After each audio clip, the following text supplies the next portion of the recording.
lover's quarrel. It's a long, sustained quarrel. What's going on, world? Hey, everybody. It's your guy, TJ, Mr. New Cool. And it's your notoriously narcoleptic nightingale, Dani. You fucked it up. Oh, I did. Just start over. Nope. Okay. What's going on, pregnant lady? Exactly what I said. I'm notoriously narcoleptic.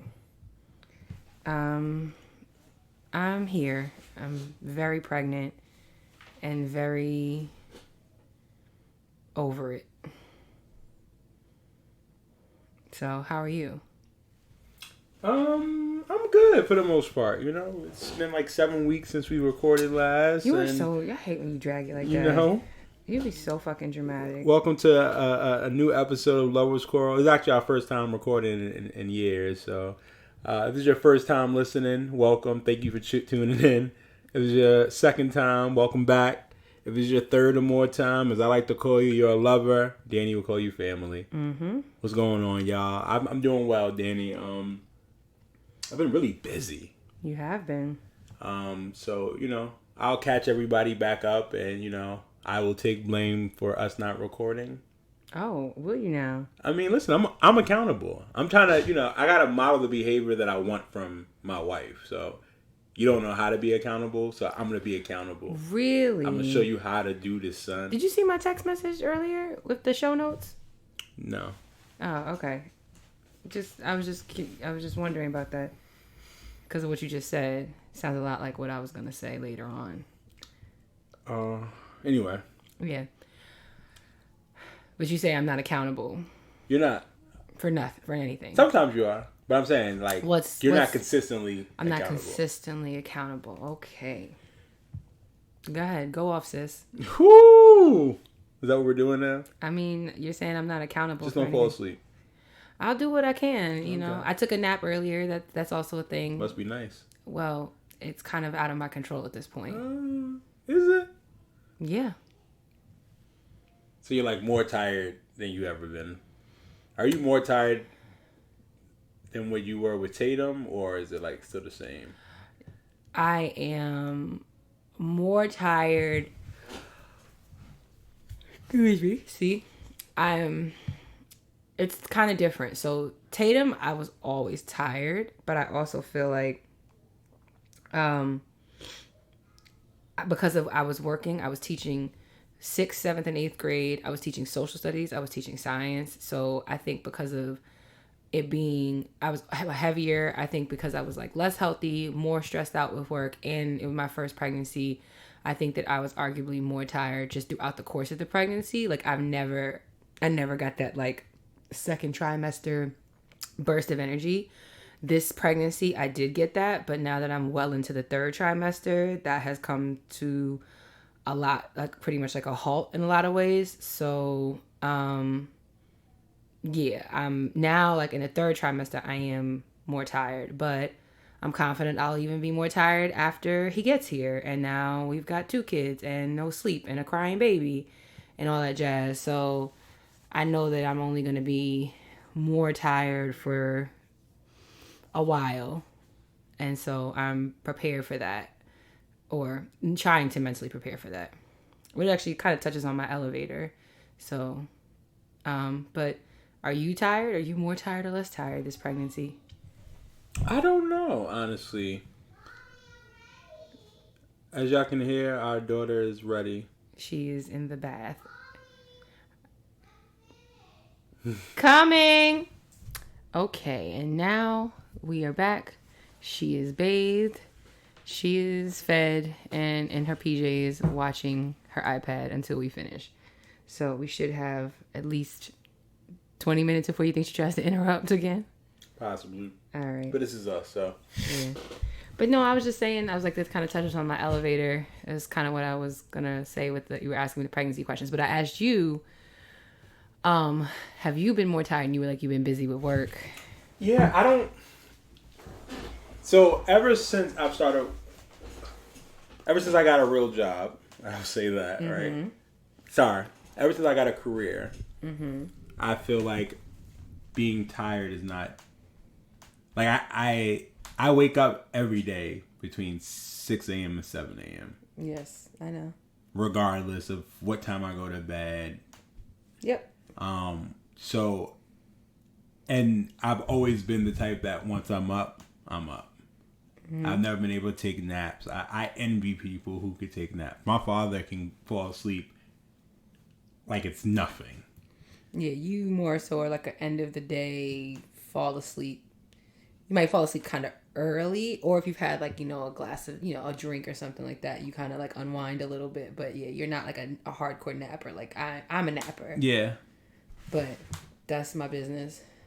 So I don't know if I'm more tired or not. I mean, I'm anticipating to see what this is gonna look like with 2 kids, and we're gonna be tired. I know I am. I mean, you're tired. You were tired from birth. I heard when you came out the womb, you were sleeping. Well, I've seen the science. Rumor has it that the reason why they smacked babies on the butt was because of you. That's just what I heard. Because when you came out, you were sleeping, so they had to pop you on good time, make sure that you were reacting. That's just what I heard. You were the reason they invented pacifiers, because you didn't shut the fuck up since you came out. That was whack. It fits the narrative. Doesn't. Okay, well. Anyway, well, I guess we can just jump into the elevator, because then I can talk a little bit more about that, and we can be on topic. So, I'm going down. Going down. That wasn't terrible. Nah, I like you better. Go ahead. Going down. Okay. You've been practicing these weeks off. That's what I'm talking about. It's been 2 weeks. And really, it's just been one, because we're still recording. We're just a day late.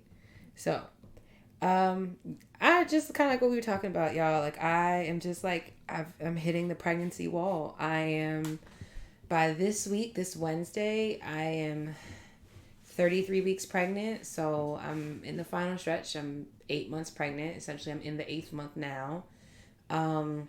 And I'm over it, It's August, it's hot, and TJ's just on brand because he can't focus for 2 seconds, and I'm sleepy and I'm slow moving, and it's a thing of like even right now. So I made it to, let's say this, I've made it all this time since we've been recording while I've been pregnant, and this is the first time where like I have the microphone resting on my bump, because I want to be able to like lean back in the chair, because I don't have the good chair right now. And yeah, like I'm just over it a little bit, let me say this. I'm ready. I know I'm not ready. He's not ready to be here. He's still cooking. Obviously, we're going to rush anything, but I'm definitely at the point where I'm ready to have my body back. I'm ready to be able to be more mobile. I'm ready to be able to not feel like I can't bend over without like seeing stars and stuff like that. Like when I'm like trying to do laundry and stuff, I'm ready to like not be like, and I understand like we all get the itis after we have like a big lunch or whatever, but it's like legit, like I'll eat one breakfast and then I'm like, oh, I need a nap. And then I try to get some stuff done. It's just, I feel like I'm not being as productive. And I know like a lot of people are going to be like, you should, you're pregnant, you're not going to be that productive. But there's just stuff that has to get done. And it just feels like I can't get it done. I can't, and I have, of course I do have people around to help to an extent or whatever. But when you're accustomed to being self-sufficient, being independent, being able to do things for yourself, it can be a bit frustrating sometimes to feel like you can't function enough properly or for long periods of time to get much accomplished. And it's just fucking annoying sometimes. So, I don't know. I'm just hitting the pregnancy wall. Our baby showers are coming up. And while I am looking forward to them, I'm also looking forward to them being over. And then also, I think there's a part of pregnancy that a lot of people don't, or maybe women don't necessarily discuss, which is, or out loud about, like sometimes how like isolating or lonely being pregnant can be sometimes. And it's not always, it's not every single waking moment, but I know, at least for myself, I've had personally some like fleeting moments of feeling like everything's kind of going on around me and nothing's like including me or involving me, because it's just like, oh well, she's pregnant, especially now, like, she's pregnant and she has Tatum, so you're just not really thought of in a certain degree. So it's just been kind of feeling like that for a little bit, and I'm just ready for this next chapter to begin so we can begin the adjusting to two kids' life and come up with our trials and figure out what the trials and tribulations of that will be, as well as the the high points of it all. But that's my elevator. I brought it down, so hopefully you'll bring it back up. Bring this shit all the way up. Come on, turn me up. Okay. Going up. I was lazy. It wasn't lazy. Anyway, so let me catch y'all up. My fraternity had our general convention. Mm-hmm. First hybrid convention. I do believe we were the first organization, fraternity or sorority, to have a hybrid convention. It was very successful. Maybe, yeah. I'm pretty sure we are the first. Okay. To have a hybrid, meaning like some people in person and some people virtual. Okay. Congratulations. At the general convention, or national convention. So we had that. That was fun. And then once that was finished, I had set up a surprise birthday party trip for my brother. My brother turned 40, and I wanted to celebrate him. And so I was like, listen, I booked him a flight to Houston, got an Airbnb, but I just told him, like, me and you gonna go. I wanted to go international, but my passport expired, and I heard some horror stories about people who paid to get it expedited and they didn't get it in time. So I was like, I'm not fucking with that. So boom, me and Anthony, just us two. Mm-hmm. And then he didn't know, but the whole crew was there. Mm-hmm. So, you know what I mean? My cousins, my friends who are his friends, and it was 9 of us in total. And Houston was fucking lit. Let me tell you, Houston does not owe me anything. When I went to Houston 2 years ago, I was like, fuck this city. I'm never coming back. This shit was trash. My bad, Houston. I'm going to take the L on that one. Accountability. This time, fire. Do you think... Fire. Go ahead. I'm sorry. My question was going to be, do you think it has to do with, like, there was more of y'all this time, or just because you planned it better? Planned it better. We knew where to go. Mm-hmm. Like... First time we went, we were in like the business district. Hotel was fire. Had a basketball court in there. It was the pool where when you go on it, it's the glass underneath. So it's a rooftop pool, but there's glass. So like you look down, you can see the bottom of Houston. That's dope. So that shit was hard. But we were in the middle of nowhere. We didn't know where to go. There was no like bars or nothing around. So it wasn't as fun. Gotcha. This time, I hit up my people who be going out there. Listen, where we gotta go? You gotta stay in the Galleria area. Cool. Did that. These are the spots to go to. Went there, and we turned that shit up. Onyx was fire. That's the strip club. Yes, it is. Okay. Strip club was fire. Prospect Park, fire. Atomic Bottle for fucking brunch, fire. Like, Houston owes me nothing. At all. I'm glad y'all had a good time. At all. So that was amazing. And I will say that so majority of us on the trip are married, have kids, and/or are engaged. So, we kind of talked about life stuff, but we also, had a good time just politicking, and, we had a nice nucleus that we plan on, continuing this on a yearly basis. So that was dope. It was just a great experience. My brother was really surprised of, how many people was there and the activities. So, it made it worth it. Yeah. Houston owes me nothing. Well, I'm very glad that y'all had a good time. You did a great job A great job planning it. That shit was stressful though, but yeah. You're an excellent big brother. Big brother. Sorry. I mean, I am the big brother, but I'm the little brother. But I'm not getting into that.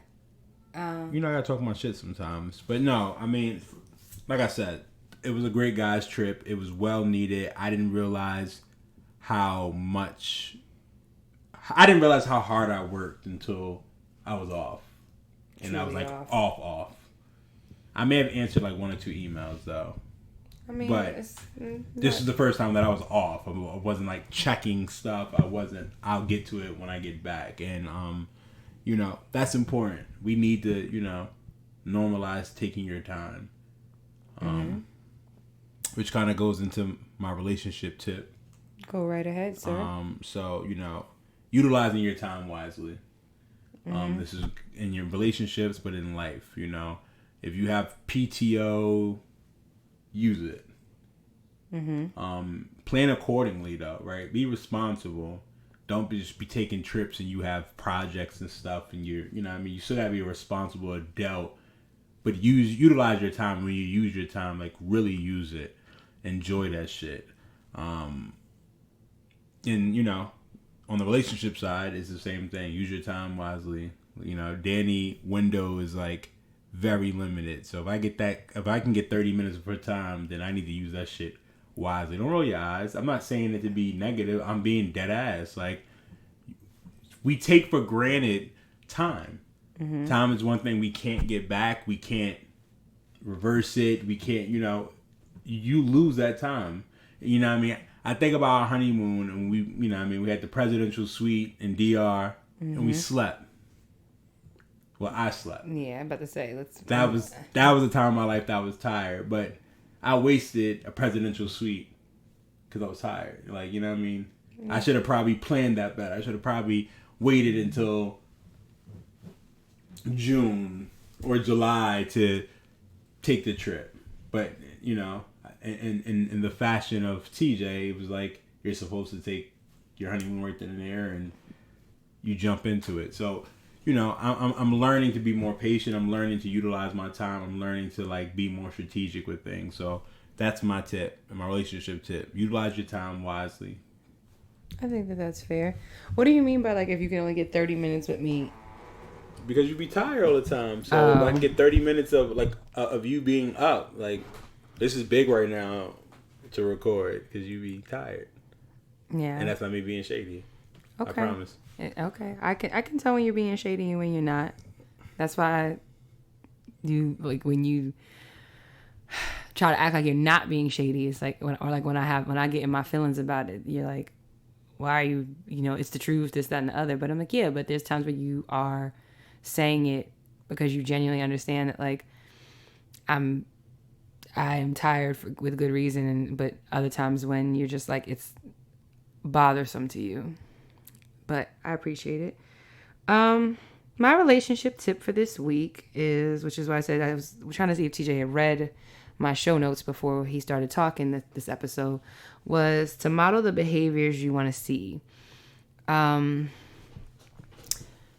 life, I mean, even, with children and with, as an educator, as a person, right? Like, we want to see the people that matter most to us in areas that they need to grow, and we want to see those behaviors change. But then sometimes we fail to model them consistently or in a healthy manner. And even though modeling behaviors is something that we talk about a lot with regard to children and young people, it's something that I think we have to kind of think about even with like the adults, our peers and our other adults in our life. Is sometimes we have to model the behaviors that we want to see. Especially, I would say, in our relationships. It's not always easy, but it's kind of a thing of like, if you desire that from someone or you think that it will help your relationship more if the other person did X, Y, Z, then I think it's important that you also try to model that behavior so that way they can see what it looks like, or that, they can understand that like, well, if this person is giving me this level of whatever, then I should be able to reciprocate it. First thing that comes to mind with me and TJ is arguably patience, right? Like, I think that more often than not, I'll say majority of the time because you can't say always, I demonstrate greater levels of patience in general, not even just with TJ, than TJ does in general. And so that's an example of what I feel like is an example of me modeling the behavior I want to see from him. Now, does it always work? No. But there is also a level of acknowledgement that like I get from him that I am more patient, and he understands that he needs to be more patient. So for argument's sake, if I was impatient and I'm telling him he needs to be more patient, that would kind of defeat the purpose, right? So that's just my relationship tip of the week is sometimes we got to model the behaviors that we want to see in others that we are surrounded by in life. But that's all I got. Any thoughts or? I like it. Yeah, I like yours too about using. I mean, everyone likes mine. You still need to model humility. That's another one I gotta work on with him. But what I was trying to say though is that I do support using time wisely with each other. I know for me, I don't always use my time wisely, but then I also know that I think it's like different areas of my life. Like some areas I'm really like on it with, and other areas I can't.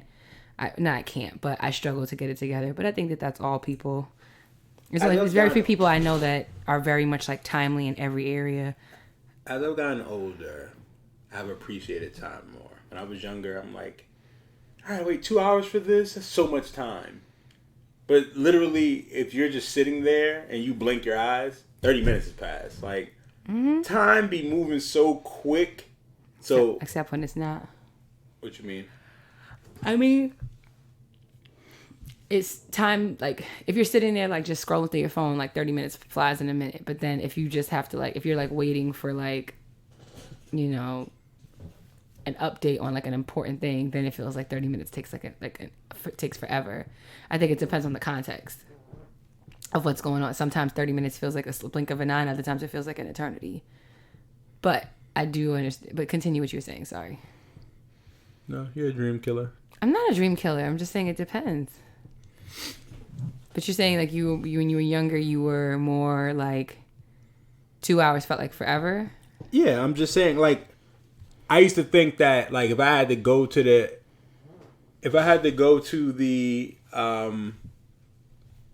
like a flight or something. Mm-hmm. Like I'm not getting there 2 hours in advance. The fuck? Oh no, you blew the fuck out of me with that all the time. And you always forget something in the house, which is why you get on your father about that. But like, you definitely did the same thing. It'd be your headphones, it'd be your keys, it'd be your wallet. That's where I get it from. Well, yeah, you get it honestly, but then break the cycle. When I was younger, I'd have probably been like, "Fuck, I gotta go back." Now I'm like, "Fuck, if I miss it, I just miss it." Oh, if you leave something home, it's just it's a casualty of war. Yeah, I would love for you to pack. I think more. I do, but first off, I've been packing more in advance than I ever had before. You have, and so because I understand my time and I also understand me, so I'm trying to be more mindful of those things. Well, you've done a better job of packing with intention and packing in advance, like not this bullshit. Go ahead. All I was saying was that I would just also suggest that like you pack in a manner that is not so. It's still a wee bit chaotic. Like it's the way that I want to do it. Just because it doesn't suit you doesn't mean I'm not packing for you. I'm packing for myself. I know, but you just leave stuff everywhere when you pack in that room. But if you can't be in control of a situation, you wouldn't be you. It's not about being in control of the situation. But if you tear up our bedroom trying to pack for a trip and then you don't pick up after yourself and I end up doing it, then how am I not doing? Do I not get a say? Or just like a suggestion? You can have whatever you want, Dan. I'm not trying to shit on you, rain on your parade or nothing like that. I was just highlighting something. That's all. You got it. Okay. Well, I'll leave you alone. Well, now it is time for our Dream killer. Yeah, that's her. Oh my god. Go ahead. It's time for our Black History Fact. It is. Would you like to go first, or would you like me to go first? I'll go first. Okay. On August 4th, 1961. a great man was born. Our first black president. He's still my president, Barack Obama. Mm-hmm. That's my Black History fact. Shout out to him. I'm surprised you did that. Why? Because you typically don't like it when we do just people were born or died on days, Black History facts. But, you know, because you got on me about that. I'm trying to learn to, you know, be like you, you know. Because every time I see those, I skip them now. No, well, you know, hold on. Your tip was model the behaviors you want to see.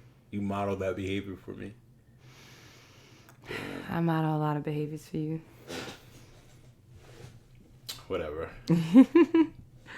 All right. So my Black History fact is that on August 3rd, 1928, so the day you guys are listening to this, the first Black daily newspaper in modern times is founded. So on August 3rd, 1928, William A. Scott III founded the Atlanta Daily World, which became the first Black daily newspaper in modern times, which I thought was really dope. Journalistic publications in 1928 was the first one that had we had our first daily newspaper founded by a Black Listen, I'm person. telling you, Black people are amazing. Ben. And every time that we go through a history fact or whatever, and you find out like, oh, this person did this, or Black people were in power here, or Black people were in government during this time, and it's just like, they do not teach this shit. Like, American history is African American history. I don't know why they want to hide it from us and you know, Racism. Oh, besides systematic racism, I'm just saying it's baffling to me that, you know, we can't talk about these things, or they don't want to talk about it, which, I mean, kind of goes back into critical race theory, I think, because that's kind of talking about the structure and how everything is, right? Am I saying it correctly? Well, sort of, yeah. Critical race theory is about understanding how, like, racism isn't just these, like, racism is not so much a person-to-person issue, but a systemic and institutional issue that's rooted in, you know, oppression, supremacy, capitalism, and it, you know, it's perpetuated through, you know, systems of oppression like healthcare, education, criminal justice system, and it's just, and then what it looks like. So, you know, it's kind of saying, like, part of why it's discussing white privilege, it's discussing why people, you know, benefit simply because, or don't benefit simply because of the color of their skin. It doesn't necessarily imply that all Black people are explicitly victims of racism, nor does it apply that all white people are implicitly racist. It's just that you benefit from racist systems, and it's understanding the history of those things. But you know, Karens and Chads, they're up in arms about it. But we talked about that, I think, a few weeks ago with one of our last episodes, and shit is just stupid. No, listen, I mean, it is, but that's why it's important for us to teach our own history. It's important for us to own our history. Don't be afraid to read a book. Don't be afraid to do the research and be able to really have those conversations. Absolutely. Again, Mr. Williams, RP to him, my U.S. history teacher. That's how I learned the things that I did learn. Because he was like, I'm going to teach you history, but I'm also going to teach you. I'm going to teach you the U.S. history, but I'm going to teach you the real U.S. history. So I'm going to teach you what's in his books, but I'm also going to teach you the other things that go into it. And I mean, you had Mr. Lawrence. Yeah, and he taught you Africa. Mm-hmm. So, we started in Africa, we ended in Africa. I just think that it's important, and you know, I'm going to continue saying that, you know, we have to be the advocates of our own history. Absolutely. We have to teach our own history, and we have to teach how we've been doing this well before our less melanated counterparts have been doing it. Everything from, you know, inventing and innovating to, you know, proper hygiene practices, because that was definitely a hot topic this last week or so, because, and I believe it, you know, they talk about how the Moors had to show Europeans how to like bathe regularly because they're nasty, and that's how the plague started. But and you still got people who are not like regularly bathing and showering, and and they are a lot of them are clear folks, and we just have to teach our history because we know that soap and water is something apparently that we also originated. So there's that. But that was our Black history for this episode. And now TJ is going to try, and I can't remember if I got the last word right or not, but TJ is going to try and stump me. It's been so long, so. Oh, I know. It's been just, a year. Tatum's off to college. Thank you for playing my game with me. Mm-hmm. Makes me feel so good inside. I'm so glad. You're such a child. Well, what's the word? The word of the week is, first off, I'm not even sure if I'm pronouncing it correctly, so we're going to get Rebecca on here. Hey, Rebecca, can you say that word for us? Yeah, I don't want to, I believe it's pronounced, yeah, I'm never going to try it. Oh, I had to mute it, because you know what I mean. Here you go. Oh, no, come on. Bien. Rebecca turned into Ron. Mm-hmm. Can you run it back again? Because I feel like that wasn't the whole word. Plebeian. Play it one more time. Bien. It's just Bien. She sounds like saying being. Yeah. Okay. Nope, what's the definition? We're going to find... Hold on. The definition is belong to a low social class. In ancient Rome, a commoner. Oh, okay. Oh, that means you know it. The way you just said it. Plebeians.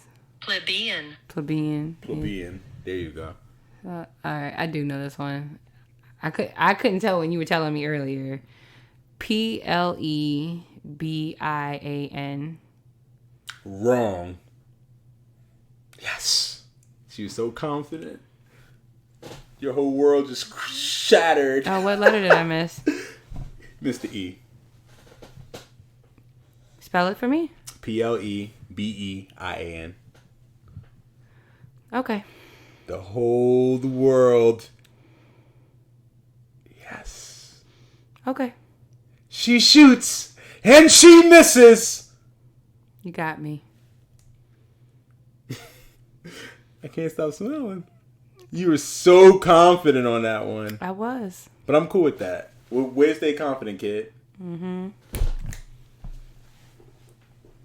And on that note, I mean, we don't have to quarrel anymore. I already beat you there. I beat you in a relationship tip. I mean, did you? I mean, but let's hit this quarrel. What are we quarreling on? So I had two thoughts. The first being about, which has been again hot fodder these last couple days, which is about accountability, or excuse me, well, everybody, I don't think you've been under a rock if you haven't heard about what the baby did or said or whatever. And I just kind of kept bringing up the thought about like being held accountable versus being quote unquote canceled.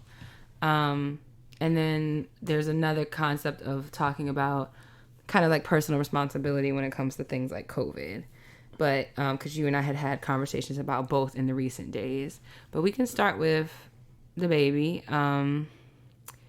And yeah, like, you know, so he performed at, God, there's so many unnecessarily large festivals. Rolling Loud. He was at Rolling Loud in Miami, and he performed.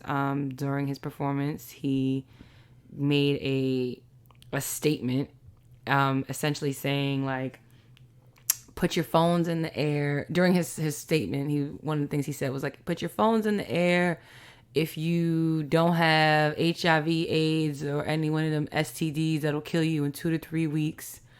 And then also put your phone... Like we back in the 90s or something. In the 80s. And even then. And then he also, I think, said something to the effect of, like, put your phones in the air, or reference, like, if you're not sucking dick in the parking lot or something to that effect. I'm paraphrasing, of course. But yeah, he said those things. Among other things, he also brought Tory Lanez out during his set, even though, and his set followed, I think, Megan Thee Stallion's set. And no one cares about that. I think it's telling about his.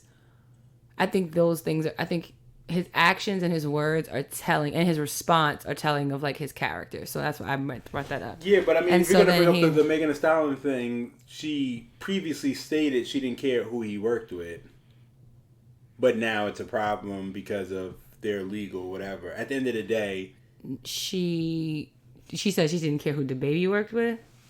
Let me see if I can find it. Okay, well, go ahead. I say that to say because they obviously have publicly exchanged words about I thought we were cool, apparently we're not. You said one thing to me in private, but you're doing something else in public.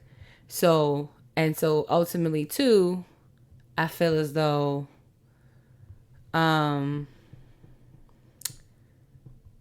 I feel like that. I don't want to get too off topic, but I just feel like that's telling because it's like if you guys were supposed to be quote unquote friends and you start liking, retweeting tweets and things like that are making fun of your friend's situation or the person that you worked with situation, and then you get called out on it, and instead of like being apologetic or falling back or whatever, like you kind of double down on that and you bring the person that this person that's you're supposed to be cool with has legal and personal issues with, then that's kind of like a testament to your character. Then you say what you say on stage at this same performance, and then he says his HIV/AIDS and his homophobic comment about sucking dick, and then he doubles down on his response because people of course were like that was out of pocket, that was out of line. He kind of doubled down on what he said and talked about, well, his gay fans ain't like that. His gay fans are clean, but, and then... Is that what he said? Something to that effect. Okay. And then, didn't really care, despite the kind of outcry that he was receiving. And then kind of said like, I didn't mean no harm. And, LGBTQ, Q community, like y'all business is y'all business. So I don't really care. And then he, talked about how he's going to, this is going to kind of elevate him to the effect of like, I'm going to be an icon status and stuff like that. Cause he kind of was just like, I'm operating like I don't give a fuck. And then subsequently, at least at this recording, but at the time of this recording, Lollapalooza pulled him. Then some festival called the Governor's Ball pulled him. Then he's basically got pulled from like 3-4 festivals, in the last week because of his comments and stuff. He had Elton John and Madonna coming out of hibernation to speak out against him and what he said. And as of today, when we're recording this, somebody on his PR team issued a PR statement talking about his. You guys say it wasn't him? Fuck no, it wasn't him. Okay. It was not. Fuck no. So that, they try to demolish your character before you get a chance to educate yourself and learn and this, that, and the other. So he's sorry and all this other stuff like that. So I guess it just kind of impacted the bag. So now he's found his modicum of remorse. And all that being said, there's a lot of people, a lot of conversations, a lot of comments and stuff like that, from he didn't do anything wrong to, this is everybody's so quick to cancel him. And then, white artists get away with saying all types of stuff and they don't get in trouble. But he let a black man say, and they trying to cancel him. And you got people like, we can rap about whatever, but when we say something like it's okay, even if our lyrics are crazy, but our words that we say in our public speech, like our public life, that can be what has people canceling. It's just like, oh, it's just convenience, all this other stuff. And I'm of a mind of like, as much as people like try to say, like as much as TJ and among other people try to call me a cancel queen, cancel culture is really not real. Like in the sense that it doesn't. Well, obviously it is because he's lost 4 shows. So. But people get called to be canceled, but people aren't really ever canceled. Okay, they may not be truly canceled. So I think it's like you're more so being held accountable. You call it being held accountable, but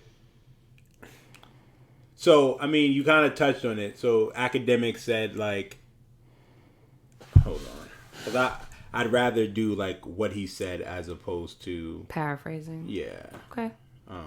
Rock out. Whatever. I'm just a plebeian. There you are. I was to say I don't know what you're talking about. See, just trying to be self-deprecating. I mean, maybe you'll spell it right this time. I mean, listen, maybe you'll pronounce something right for a change. I was trying to show that I was taking my L gracefully, but you weren't. I don't think you were. I made a joke. You were being a little facetious. So he said, it's just weird how festivals are putting out these elaborate statements about how much they care about humanity, and because of that, that have the baby on their show for what he said. Yeah, 90% of the artists they book, music is about drugs and murder, and it's totally fine to them. These companies got to choose whether they are prioritizing the art or morality, because they all seem like hypocrites when they try to get on a high horse canceling artists. Hip-hop is a genre filled with imperfect individuals telling stories. Why even fuck FW? I guess fuck with it if you want saints. And I don't necessarily agree with academics a lot of times, but I do understand his point in the sense of the baby made terrible comments. He should be, what's the name, held accountable for that. But again, we have these type of artists who are problematic, troublesome, because they sell. Before 6ix9ine was a snitch and all that, they wanted him because, why? He's going to bring sales. Even though all his music is bloody music, gang, gang, gang, shoot 'em up, that's okay because it's going to sell tickets. I do agree that, you know, these people can take a stand. You know? Who can take a stand? These companies. Oh. Everyone can take a stand. Yeah, I think we're not going to support these artists who are promoting gang stuff. Oh. So, if you rap about... So, I guess that's the thing, though. It's just that... So, I will say this, is that you have artists who talk about things in their music that can be either taken with art, it can be taken literally or it can be taken figuratively. People rap and sing about things that they've experienced personally, things that they have thought about, things that they have heard of, that stories that they've been told. And there is a level of discretion that one has to use, including companies have to use, as far as the type of music that is being promoted and purported. But like what they're saying that they, you know, include in their music. And I'm not saying like, it's not like the baby was a Christian rapper or whatever and anything like that. He's promoted about him killing people and how he killed the person at Walmart who was coming at him all that. Yeah. I'm not saying and that story came, and that somebody, his cousin came out the woodwork and was like, that's not how it happened. Like, he just was like a cold-blooded killer. And so that was, I read that Twitter thread, that was really actually kind of sad. Obviously it's just one person's account, but I'm not going into the he say, she say. But all I'm trying to say is that I do agree that these companies who exploit the black people and their black trauma, black pain, they have to be held accountable too. I'm saying that companies have... So when you're talking about... I'm not saying that there isn't homophobia. There's absolutely homophobia. There's misogynoir all up and through hip-hop, right?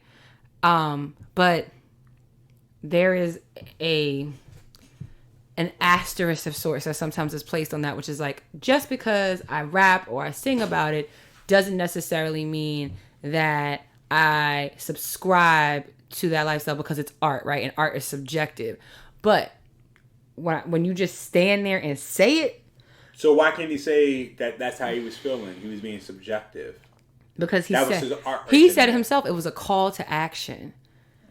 Okay. And that's verbatim. He called it a call to action. So if he would have said, he's "Hey, being held I'm-" accountable. if he would have said, "I'm just expressing myself in an art form," then it's okay.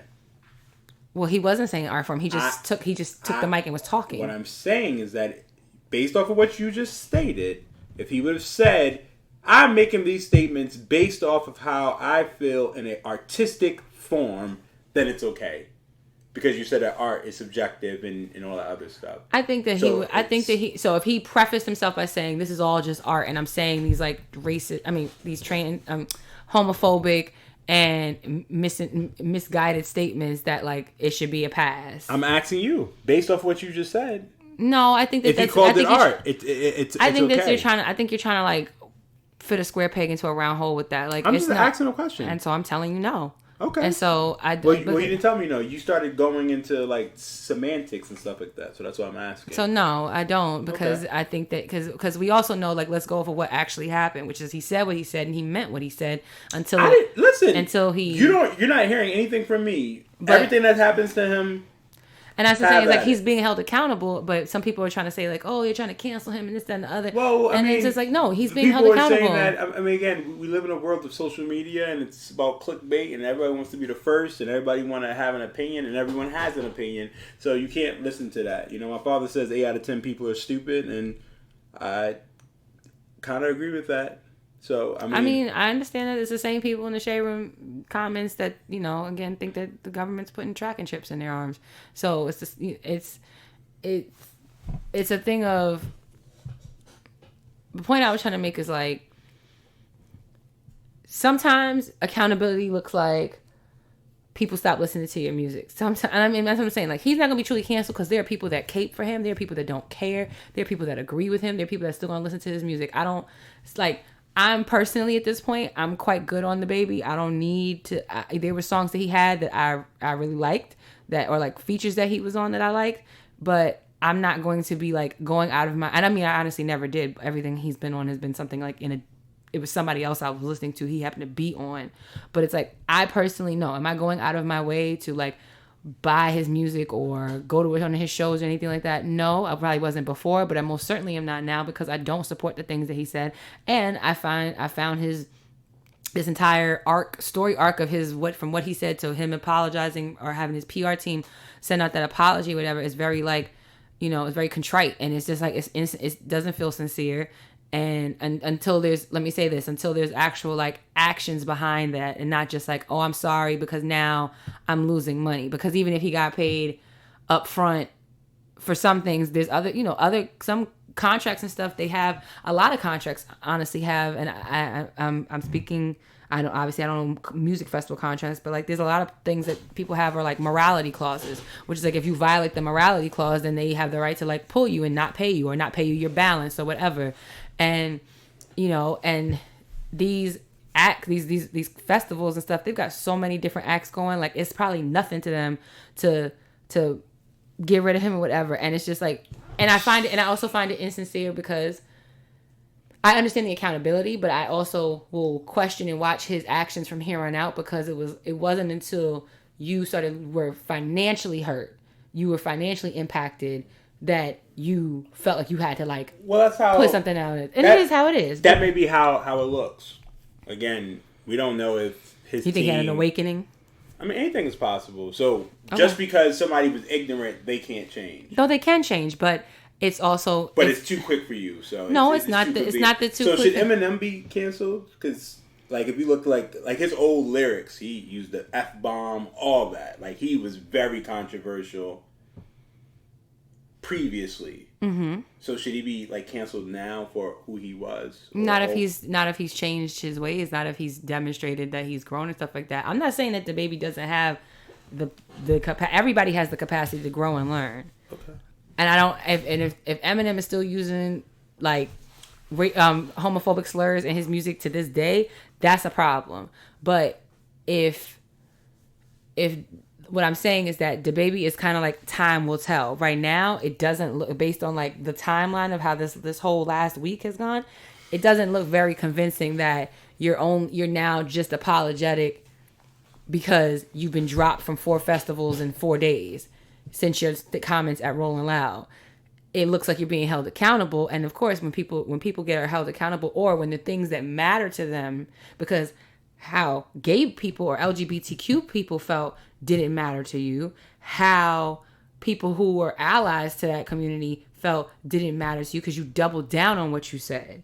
And then it wasn't until now, oh shit, I'm being taken down from different, headlines of different shows.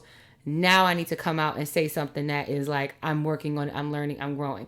Time will tell if he actually backs up the well-constructed, the apology that was put out.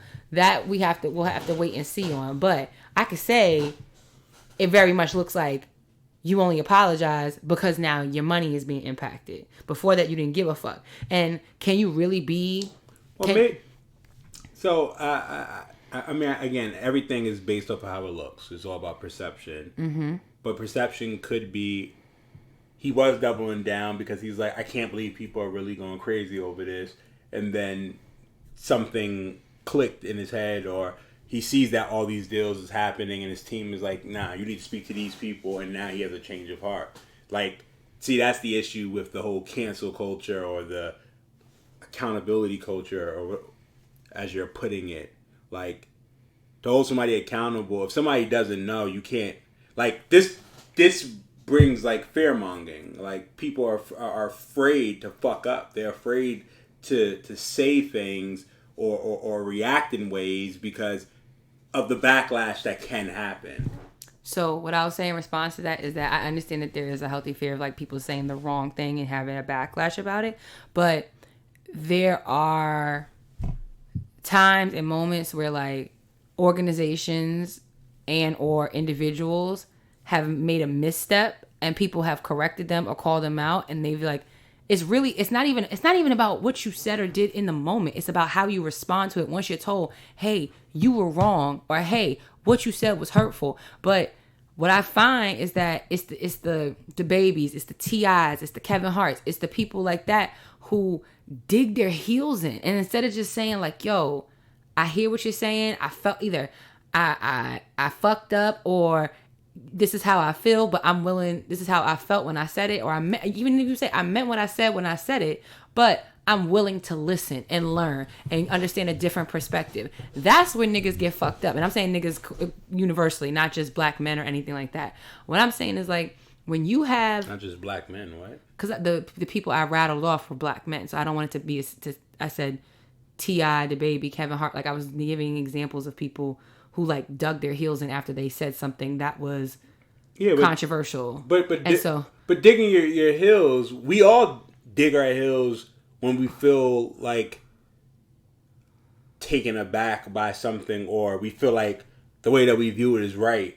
Okay, so it just is what it is. But that's my thing, is like, if you have, everything is about a choice, right? So I can say, I think 1 + 1 = 3, and then if I have 50 people come to me and is like, Dani, no, it's not. That's wrong. And I can either, then from that point, I could say on August 1st, I thought 1 + 1 = 3, and I felt that way so strongly that in my bones. But I got all of y'all telling me, no, Danielle, it's 1 + 1 is not 3, it's 2. So I can either choose to dig my heels in and say, well, I feel how I feel, and I'm gonna stick with it. I don't care. I'm doubling down. 1 + 1 is 3.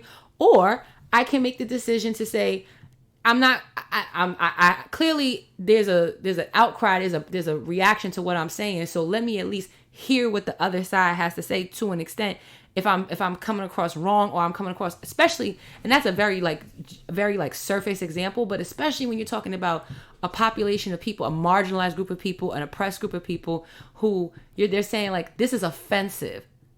If you're not a part of that community, you can't tell somebody how to feel or how to be offended, why that's offensive. Well, all you can do is own that you said what you said or did what you did, and then it's really the response after that you can get, then that you can then kind of like change the tide. But you have to be willing to say, yes, I said what I said, But clearly what I said is upsetting to people. So let me take a minute and understand why they're upset or how they perceive what I said was wrong. And then I can make an informed decision about how I'm going to move from here on out. Like there's a Instagram page I follow, right? Called Impact. And they're very much like all about social justice issues and across the board, right? And a couple of weeks ago, they put a post up about how detrimental like disposable like period products are, like tampons, pads and stuff like that, like how it's like it's not good for the environment, basically, right? To have to use like tampons and disposable pads and stuff like that. And we're like promoting more so things like reusable things like the Diva cups or the menstrual cups, or like things like the underwear that like can absorb it or whatever. You know, you following me? I'm confused. So they made a post a few weeks ago, basically like coming at people using disposable feminine hygiene products like pads and tampons, saying like people should use more reusable feminine hygiene. People should use more reusable feminine hygiene products.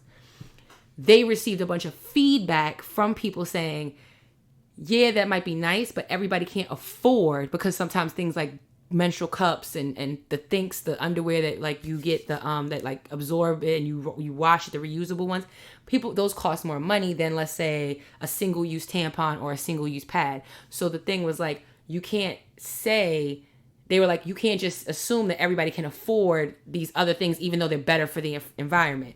So what did they do? They came back out and they were like, we understand, even though we had good intentions with what we said, we realized that what we said wasn't fair to people who can't afford these things. And they apologized for it, and then they provided like more resources to like other avenues and stuff like that.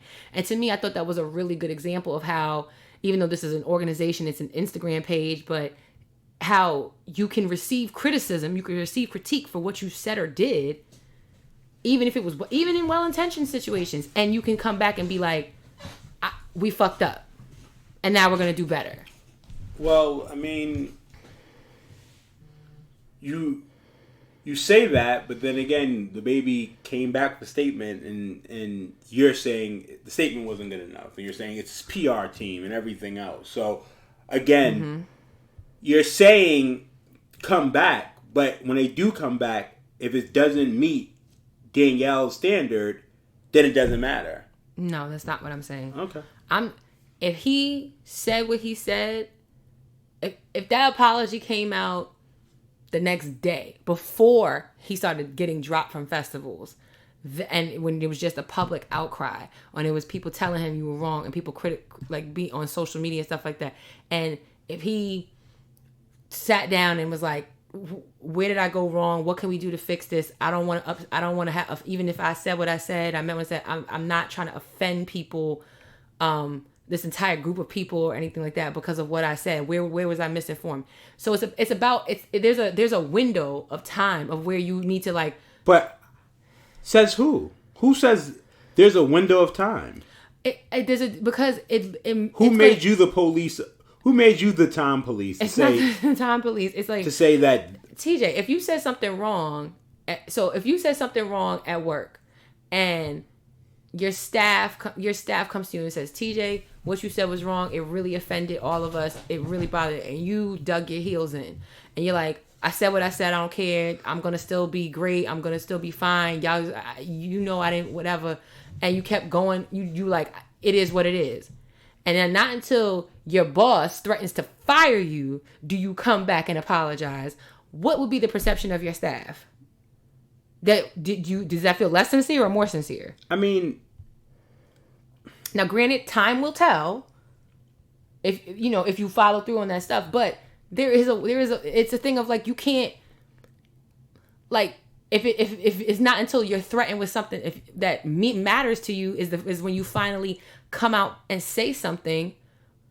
Yeah, people are gonna look at you and be like, oh, then people had the jokes. They were like, the baby lost the bookings and now he got the apology and all this stuff like that. So it does, it's the thing is like, yeah, he is being held accountable, but I will say this, time will tell. if he makes good on his apology, because he started the apology with, you're not given the opportunity to, learn and grow and stuff and things like that, right? So, like, he said, here it is. Social media moves so fast that people want to demolish you before you have an opportunity to grow, educate, and learn from your mistakes. I'll take that first sentence, right? You start with that. Yeah, you said it after you started losing financial opportunities. But time will tell if he actually does grow, educate, and learn from his mistakes. Yeah, but again, it's based off the timing. But what if the timing was like, you know what? I do need to say something now because this shit is affecting me worse than I thought it was going to be. And now I have to be accountable for it. But again, for someone like you, you're like, oh, you're only doing that because you're losing money. That's the only reason why you're doing it. So what it says to me is, I hope that he does do better, but there's a greater level of skepticism a person might have when somebody responds after the accountability. They've been forced to be held accountable. They didn't hold themselves accountable, right? Because that's all we talk about. Yes, all you talk about is how people have to hold themselves accountable. It means more if a person holds themselves accountable than if someone else has to do it for them. But sometimes you need somebody to hold you accountable. You do, but sometimes that is just the way life is. You do, but then also people reserve the right to exercise a little bit more skepticism about how much you're going to, how successful you're going to be with your accountability if somebody else had to call you to the carpet to do it. It doesn't. I'm not saying that it can't be done, and I'm not saying that he won't do. But he could have apologized as soon as he said it, like, my bad, and you would have probably still felt the same. People are always going to have their own opinions on it. I would have felt not the same way. I would not have felt the same way if he came back. His track record is too bad. So I don't think that he went against Meg the Stallion. So I already know. It's not even about it's a thing of like he's canceled based off of that. I think it's a testament. I'm good on. I wasn't the biggest fan of him anyway, but what I'm saying is that he's also demonstrated, like, outside of this incident, outside of even him trying to be a troll with bringing Tory Lanez out or whatever else, there's been instances of him demonstrating like poor judgment or showing like being a poor character, it seems like, because you have, and when you do that, and it's like that stuff catches up with you, or you can't be mad at the perception that people might have of you based off of your own words and actions. If you are trolling someone that you kind of like came out the gate with musically with, and you guys collabed and stuff like that. We're not fucking with each other no more. I don't not, have to. Not anymore. But I don't have to be your best friend no more. Why is that? Why are they not fucking with each other no more? Because he had a song with someone who allegedly shot her. So. And again, I'll say this. She said that they had one conversation in private, but then in public, he's retweeting and liking tweets about how, the reason why Tory and DaBaby get along so great is because they both shot people and got away with it. And so I think that even if we're just respectful of each other as counterparts in the music industry, that you wouldn't necessarily, at least publicly, do those things. So, and then even before then, he's killed people before. He's killed a person in his life. And I understand. So what does it have to do with anything? I think, well, to your point of like, okay, if you kill somebody, regardless of whether or not it was self-defense or if it was premeditated or whatever, you took a life. So you would imagine, like, even if that's a part of your story, and that's what comes back to the art thing, and you speak about it, is it the way in which you speak about it? Like, is it, you're bragging versus you're just telling your story? But anyway, ultimately, when it comes to this particular situation, he was held accountable as opposed to holding himself accountable. That does not mean he's canceled. He probably won't be canceled because, again, there are going to be people that are going to cape for this shit. Well, and he'll be being canceled by the people who cancel him. You're going to cancel him. You're not going to say no the baby song. I mean, I don't really listen to his music anyway, so I damn sure don't have a reason to now. Like I have two songs on my entire playlist that include him on, maybe 3 that include him on the verse, and those are songs that like I don't have to listen to in any excess. He was not the draw to the song. So all I'm saying is he was being held accountable. He was not canceled, and ultimately he will. Well, he is being canceled. What are you talking about? They canceled him from multiple shows. That's what being canceled. Form of cancel. But cancel means like he's never going to book anything ever again. He's never going to be able to. Not necessarily. I think you're being more literal than anything. Canceled means that you are canceled for the moment. Okay, because let me say this. So let me amend my statement. Being held accountable and being canceled. Canceled is not final. There's nobody that, even the people that you always throw in my face or whatever, that have been truly, there's a finality to their cancellation because where like you never hear from them again, and it's they might go off the grid for a little bit or whatever, and then you got other people who just completely, they seem like just unfazed by it, and that's what I'm saying is like people got to stop thinking that cancel culture or being canceled is such a oh my God, it's such a terrible thing. When maybe it's just in the moment you're being held accountable for the shit you did in the moment, and you should be held accountable. You are free to choose. You are not free from the consequences of your choice. He chose to open his mouth and say the stupid shit he said, and now he is not free from the consequences of his fucking words. And so now he's apologized for it. And yes, I do reserve. I hope that he makes good on his apology, but I reserve skepticism because of the timing of his apology, which I think any person would in personal life or in public. I think when he's someone who cares enough is going to care about when they said it's like sorry, I can't even think of it. Mm-hmm. I feel like you care more about it. Like I'm not saying like I don't care enough to say if his apology is authentic or not. Well, we're just having we're quarreling. We're discussing about it. I haven't given it this much conversation outside of this recording, so it's not that I care too much. It's just that we're having the conversation. I don't think that that's fair to say because it's like because I'm saying that's my opinion. You can't tell me how I can or can't think or how I can feel or say things like that. So you feel like that's my interpretation. So you feel like because of my opinion on the situation demonstrates that I care too much about the situation. To me, yes, that's. So where do you stand on the situation that you just?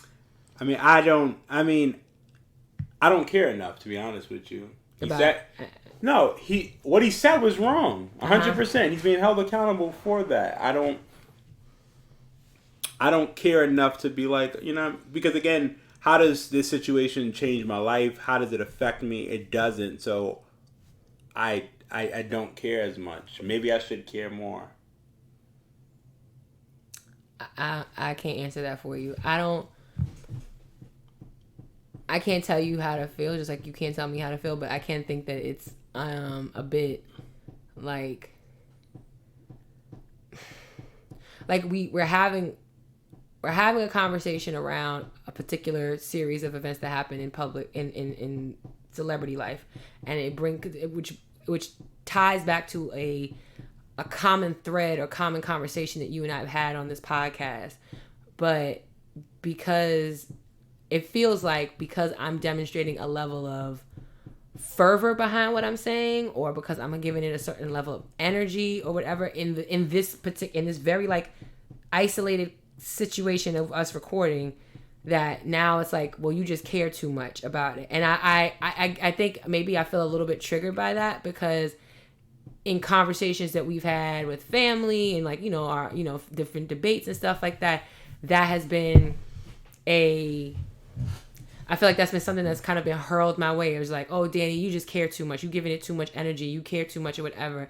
And as like a way to I don't know. That's something that you have to figure out. You have to figure out, why does Danielle feel that if someone is saying that you care too much, that it hurts your feelings, or why does it make you feel as if it's somebody saying, like someone's trying to shut you down. Like, because it feels, you have to figure that out. It feels like it's said whenever, like, it's said as like a, God, I'm trying to think of the word. It feels like it's said as a way to like being like, you're way too invested in this. Like, why do you like you and like as like a negative, and it's like I can feel strongly about something, or I can have energy behind my opinion or my stance on something without and okay. And if you know that you're not that invested, then you can say I'm not invested. Period. Again, you're putting more onus and more energy onto what someone believes, as opposed to saying that's a false equivalency or that's a false. Because I don't. Okay, so then say that, and then that's it. But then don't take the energy I'm bringing to a conversation that we're having as we record. And all I did was made a statement based off of what I'm hearing. It seems like you care more about this because you're like the world and. Well, you didn't say the world. You're like, the people feel like this isn't genuine and stuff like. I don't feel like it's disingenuous. I feel like it makes sense. It's a part of the timing, or you know what I mean. So there's a hockey player, and he's going through a divorce with his wife, and she said that he cheated on games, and he came out with a statement. And said, my lawyer said I shouldn't have said anything, but I have to defend myself. Is he, like, is that genuine? Or is he only doing it because, you know what I mean? Like, I just feel like, to me, it's just, he made a statement and you can take it for what it is or what it's not. But I do feel like because you don't like him, because you don't care for him, you feel like it's disingenuous. I said I reserve skepticism. Or I can understand there being a greater amount of skepticism in the sincerity of his apology because of when it came out. Just like in life, if somebody only apologizes to you for harming you with their words or their actions after they've been harmed back in some way, you might have to, you might accept the apology. You might say, okay, well, we'll see where this goes. That person shouldn't even apologize. I'm not saying that either. I'm just saying that because once they think about it, you should understand that you might be met with skepticism. Okay, but and I said multiple times, time will tell. Okay, I understand that. You said time will tell, but you also said that it seems disingenuous right now. So again, if someone says something or do something, depending on what the public opinion is, then that should be how they react. No, it should be I think when somebody apologizes for something, when they issue that apology and how they issue it, and like when they say it, how they say it matters, and as far as how it's received. I don't necessarily agree, but okay. If I hurt you and I said, TJ, I am truly sorry for what I did to you, versus I'm sorry you feel that way. Those are two. That's one's an apology and one's not, actually. And so that matters. And it matters is like if I say, I'm not saying that it does not matter, but I'm saying if I feel right now you said whatever, and I'm like, you know what, I apologize to you. I mean, we've had it in our relationship. I've apologized, and you was like, I don't feel like it was genuine. How can you tell me that my apology isn't genuine? Because I can tell you that your apology doesn't feel genuine because of when you've delivered it or how you delivered it. Because you've done it. It feels. Yeah, because sometimes you've admitted yourself that sometimes you've apologized to me just to shut me up or just to stop the conversation. So, by your own admission, that leads me to have, or at least in the past, to have had sometimes a level of skepticism about the sincerity of your apology to me, because you've done it with ulterior motives. You've done it like not because you're necessarily sorry, or just because you just want to end the conversation. I mean, Sometimes, yes, it has been. So that. then how do I know if it's sincere or not? Do I really think that TJ feels sorry for what he said or did, or is this TJ trying to end the conversation because he's tired of arguing, or he's tired of being upset? I'm trying to end the conversation because I'm tired of arguing, and I'm being sincere and saying, you know what, I'm gonna take this out.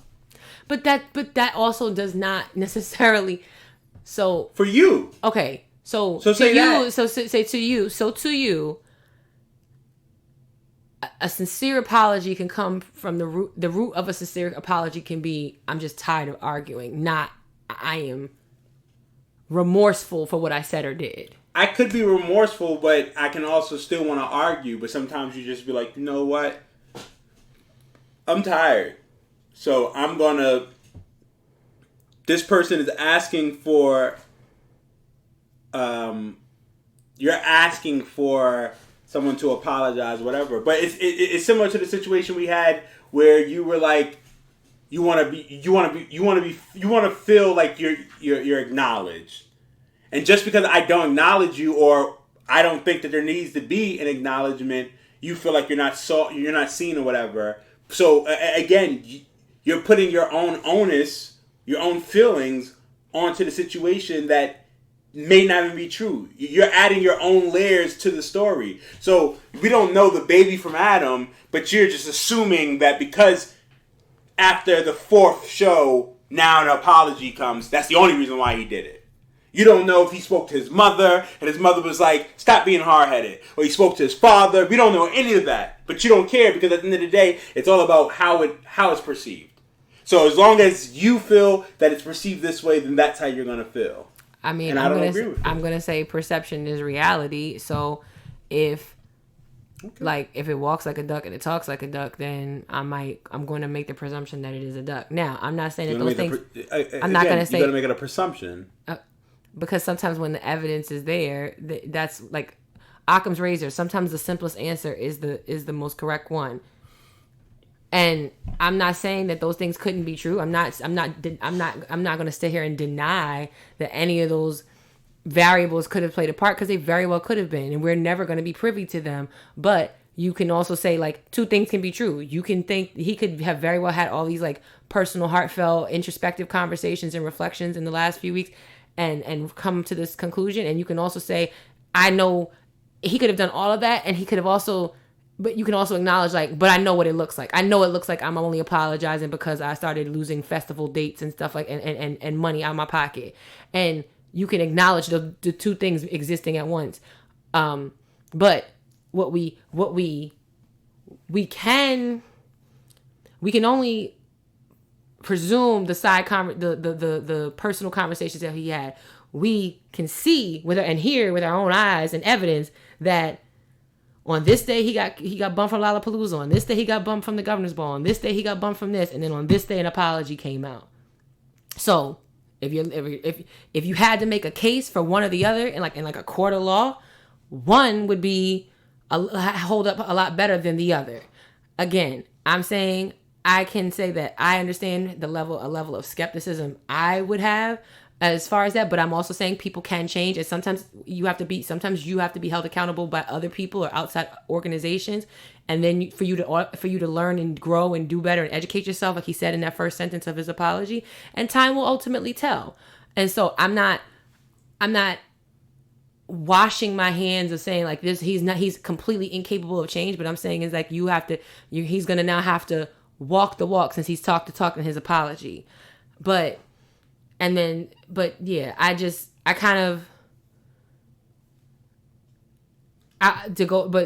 to come back to like on a more personal note, like between you and I or whatever, like, yeah, sometimes I do resent the fact when I'm told, when I'm like being passionate, I guess, that I care too much. It feels very like, to me, it comes across as a bit dismissive of like, of that. And it's how I feel, it's how I perceive it, but I'm ultimately like how I feel is how I feel. And it could be a thing of like, so what does it take for me to express how I feel without coming across like I care too much? Like I have to care, but I can't care too much. Like, what does that look like? Is that me acting, if I act like you, which is like, once you've hit whatever your wall is like that's the cutoff, and then whatever if my wall exceeds that, then I care too much. Like, what does that look like? And then also, it's a thing of like, when people apologize, we've all given non-apologies, we've all given sincere apologies, we've all given apologies that nobody had to prompt us to give, and we've all had to give apologies that somebody had to kind of like nudge us or tell us that we needed to apologize to another person.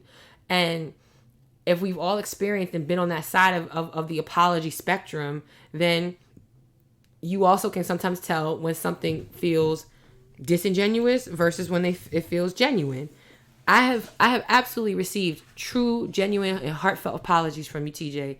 But I also have felt like I have received disingenuous apologies. I know I have given you true and heartfelt apologies in our relationship, and I've also given you disingenuous ones. So between my own experiences, giving both types of apologies, and then also receiving them from you, yeah, sometimes I do feel like I can tell the difference. Am I always right on my perception on that? No. But am I like completely like grasping at straws and like pulling it out of thin air? No, I'm not doing that either. So that's just kind of like my final thoughts on like the baby, and then also like apologizing and accountability and saying triggering things and stuff like that when we're having a debate. But do you have any final thoughts on anything, or you're done? No, I mean, I apologize if you feel like I was being dismissive, because that's not the case. I mean, me saying that you care too much is just it's a statement, but it seems like it's it is a triggering statement for you. So I'll work on not utilizing it when discussing it with you. Other than that, I mean, again, what the baby said was wrong, and I mean, I think because I don't care for the baby that much, that I don't really have that much I don't have that much skin in the game. Like, it is what it is. If it was Drake, nigga, we may be battling, but it's not. So it's like, okay, I don't really like the baby that much anyway, so he was cool. He had some cool lyrics, but okay, you keep doing the same shit and whatever. I mean, I do think it's ignorant, and you know, we're seeing that a lot of people are ignorant. A lot of people think ignorantly, and you know, Word. And like I told you, it's the people from the South. People from the South have the most ignorant things and weird things to say. So that's. But the last thing I will say that's before your sweeping generalization. Yes. I mean, have you ever Googled? I think it's like crazy things in Florida. Oh, I mean, Florida. I don't even include Florida in the South. Florida's its own. Florida's in the South. I'm being like facetious in the sense of like Florida is like Trick its Daddy own said Beyonce entity. can't sing. Where's he from? Florida. The South. Yeah, no. So again, Florida's just a weird. All I'm parallel saying universe. is that the South is a little weird. That's all I'm saying. Maybe I'm making a swooping generalization, but I'm just that's 3 examples back to back to back. So, but before I get off, listen. Tomorrow we smoking Locks Facts. Dipset is going against the Locks. It's not even fair. Because Dipset is going to destroy them. And I know you went to school in Harlem, but you're not from Harlem. I'm not. And you don't know any music outside of, you know, Run DMC and stuff like that, because that's where you're from. Really? But okay. What Dipset is going to do to the Locks, they may all get arrested.